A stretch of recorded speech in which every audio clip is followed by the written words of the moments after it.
Drama serial हफाज जो कि असल मायनों में तो अब शुरू हुआ।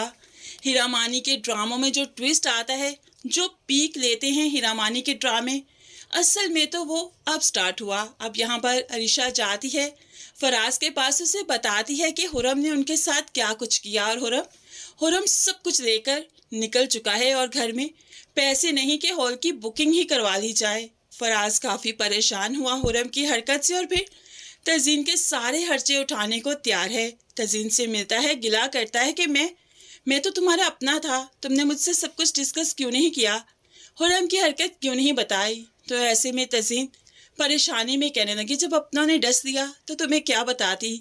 तो फराज भी गिला करता है, मैं भी तुम्हारा अपना हूँ, अगर तुम मानो तब ना, अब से सारे खर्चों की जिम्मेदारी मेरी।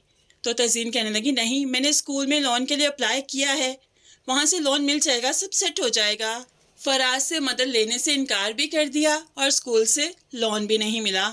खैर यहाँ पर सारी सिचुएशन जानता था मोहतशम, क्योंकि अकाउंट्स में है और जानता है कि तज़ीन का लोन रिजेक्ट हो चुका है, इसीलिए तो उसे अपने पास से रकम देता है। ये कुछ रकम है, आप रख लीजिए, मैं जानता हूँ कि आपका लोन एक्सेप्ट नहीं हुआ। तो तज़ीन कहने लगी, मुझे भीख नहीं चाहिए, कर्ज चाहिए था, स्कूल से भी कर्ज ही ले रही थी। तो मोहतशम भी मुस्कुराते हुए उसे ये रकम बतौर कर्ज देता है, जिसकी वजह से तज़ीन की काफ़ी परेशानियां ख़त्म हो गई। शादी का वक्त आ चुका है, मायों की रस्म चल रही है और ऐसे में अब यहाँ पर होगा हंगामा, आएगा ट्विस्ट, क्योंकि जितना खुश हैं सारे उस कदर ही परेशानी आन पहुंची है जब पुलिस वाले यहाँ पर आ गए, जिन्हें देखकर सब हैरान हैं। फराज सवाल करता है, आप लोग यहाँ पर कैसे, आप लोगों को कहीं और जाना है, प्लीज़ जाइए यहाँ से, यहाँ पर शादी का माहौल है, खुशियाँ चल रही हैं।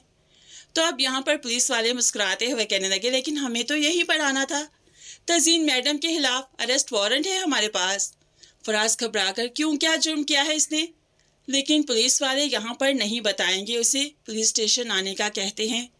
ऐसे में वो तज़ीन को गिरफ्तार करके यहाँ से ले गए। तज़ीन काफ़ी परेशान है, रो रही है कि आखिर उसका जुर्म क्या है। लेकिन है तज़ीन को मालूम ही नहीं, शायद याद ही नहीं कि उसने एक बार रियान पर हाथ उठाया था और रियान ने इसको अपनी अना का मसला बना लिया था और फिर तज़ीन की ज़िंदगी बर्बाद करने का सोच लिया था। तो बस अब तज़ीन बर्बादी के दहाने पर पहुंच चुकी है। यहाँ पर फराज तज़ीन पर यकीन नहीं करेगा, उसे छोड़कर चला जाएगा, क्योंकि वो कभी भी ऐसी लड़की को नहीं अपनाएगा जो जेल की सलाहों के पीछे जा चुकी हो। ऐसे में मोहतशम ही है जो कि तज़ीन पर एतबार करेगा, उसे अपनाएगा और आगे चलकर तज़ीन के अपने घर वाले इसे धुतकार देंगे। उसके पास कोई रास्ता नहीं बचेगा कि वो मोहतशम से शादी करे। लेकिन है वो ये सब का जिम्मेदार मोहतशम को ही समझेगी। उसे लगेगा कि मोहतशम ने उससे मोहब्बत का इजहार किया था और ये सब कुछ इसलिए हो रहा है क्योंकि मोहतशम ही